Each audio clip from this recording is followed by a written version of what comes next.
नमस्कार दोस्तों, ITI technical information YouTube channel पे आपका स्वागत है। तो दोस्तों हम लोग फर्स्ट ईयर के फिटेड का MCQ सॉल्व कर रहे थे और एक भाग हो गया था और आज हम लोग का दूसरा भाग है। तो चलिए शुरू करते हैं। इससे पहले वाले भाग देखना चाहते हैं। What is the use of a try square?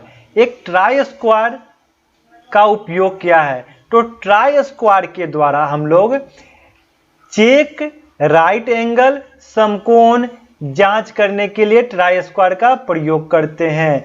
Try square के द्वारा फ्लैटनेस स्क्वायरनेस भी चेक किया जाता है और ये जो है उसमें ब्लेड और स्ट्रोक दो मेन पार्ट होते हैं और उसके अंदर एक अंडर कट दिया जाता है ताकि वे बर को स्थान दिया जा सके। विच मार्किंग मीडिया इज पॉइजनस?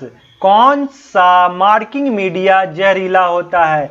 तो मार्किंग मीडिया जो है, मार्किंग करने से पहले मार्किंग मीडिया का इस्तेमाल किया जाता है ताकि जो हम मार्किंग कर रहे हैं वो साफ साफ नजर आए।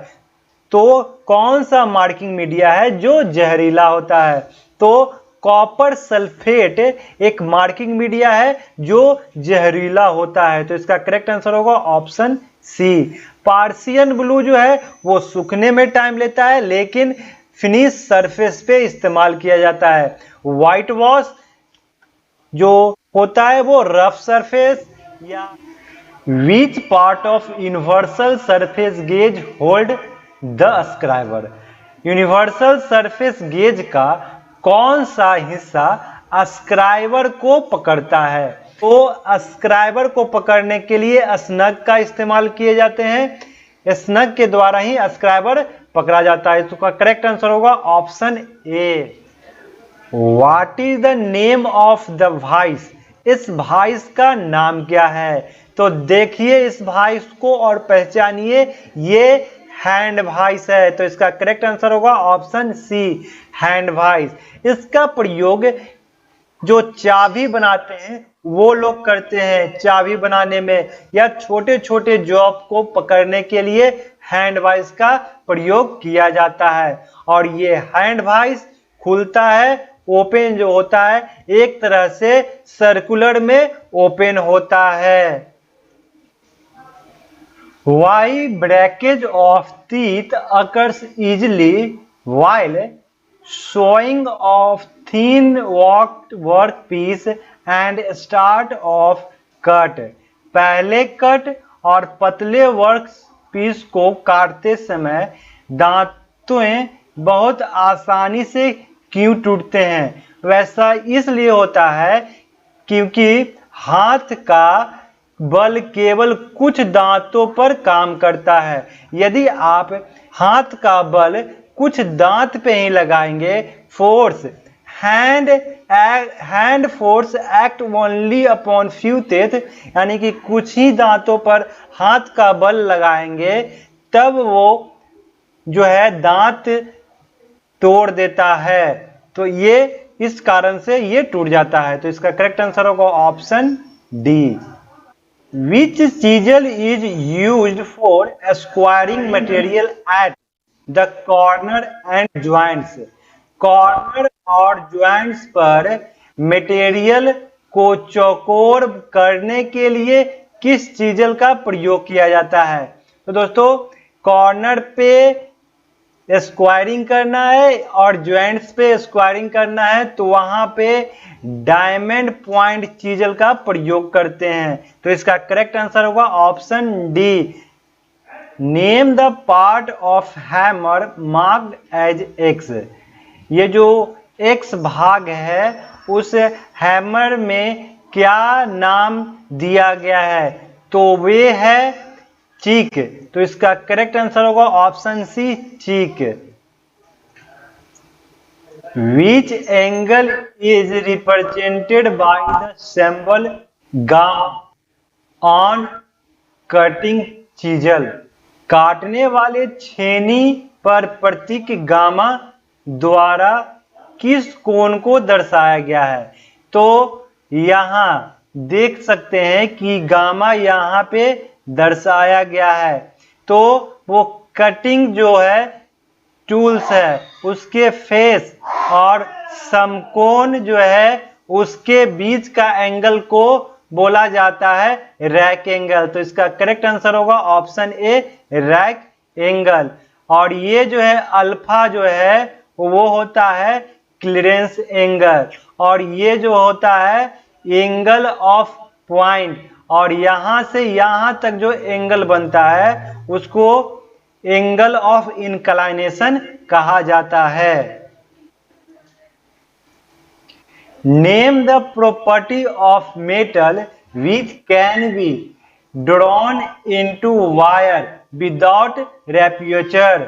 धातु के उस गुण का नाम बताइए जिसमें वह बिना टूटे तार खींचा जा सके। वो है डक्टिलिटी। डक्टिलिटी के कारण कोई धातु जिसमें वायर बनाया जा सकता है उसको लंबा खींचकर तार बनाया जा सकता है, वह गुण है डक्टिलिटी का। तो इसका करेक्ट आंसर होगा option A. What is the spindle movement of one division of thimble with spindle of thread of 0.5 mm pitch? Thimble के एक डिवीजन की स्पिंडल मूवमेंट क्या होगी जब स्पिंडल थ्रेड 0.5 mm का पिच है। तो दोस्तों ये माइक्रोमीटर आउटसाइड माइक्रोमीटर का प्रश्न है जिसमें कहा गया है कि यदि जो माइक्रोमीटर का थिम्बल जो है अगर वह एक रोटेशन कंप्लीट करता है जब स्पिंडल पे 0.5 mm का है तो वो कितना स्पिंडल जो है आगे बढ़ेगा, तो वो 0.01 mm का जो है वो स्पिंडल आगे मूवमेंट करेगी। अगला प्रश्न है कि what is the reading of vernier calliper. Vernier calliper की रीडिंग बताइए। तो दोस्तों वर्नियर कैलिपर में रीडिंग फाइंड करने के लिए दो मुख्य पार्ट होते हैं, मेन स्केल डिवीजन, ऊपर वाला जो होता है वो मेन स्केल डिवीजन और नीचे वाला जो होता है वो वर्नियर डिवीजन कहलाता है। तो उसको देखने के बाद आप इसका रीडिंग कर सकते हैं। तो आप देख सकते हैं कि यहाँ पे जो मेन डिवीजन है वो 35 है, मेन स्केल डिवीजन जो है वो 35 है, क्योंकि इसका जीरो वाला पार्ट जो है वो देख सकते हैं वर्नियर का जीरो मेन स्केल के 35 भाग पे मैच किया हुआ है। यहाँ पे 35 है और उससे थोड़ा आगे की ओर बढ़ा है। आगे कितना बढ़ा है वो यहाँ पे दिखा रहा है। आगे जो है वो वर्नियर स्केल के 20 डिवीजन से मैच किया है। तो वर्नियर स्केल डिवीजन जो है वो है 20 और इसको वर्नियर स्केल को 0.02 mm से मल्टीप्लाई करते हैं तो आ जाता है 0.40 और मेन स्केल डिवीजन जो है वो हमारा 35 है और इसका जो वर्नियर स्केल डिवीजन है वो 0.40। तो इस प्रकार से रीडिंग फाइंड किया जा सकता है 35.40 mm। तो इसका करेक्ट आंसर होगा ऑप्शन डी 35.4 mm। तो इस प्रकार से इसका रीडिंग आप फाइंड कर सकते हैं। अब बताइए what is the reading of vernier bevel protector. Vernier bevel protector का रीडिंग फाइंड कीजिए।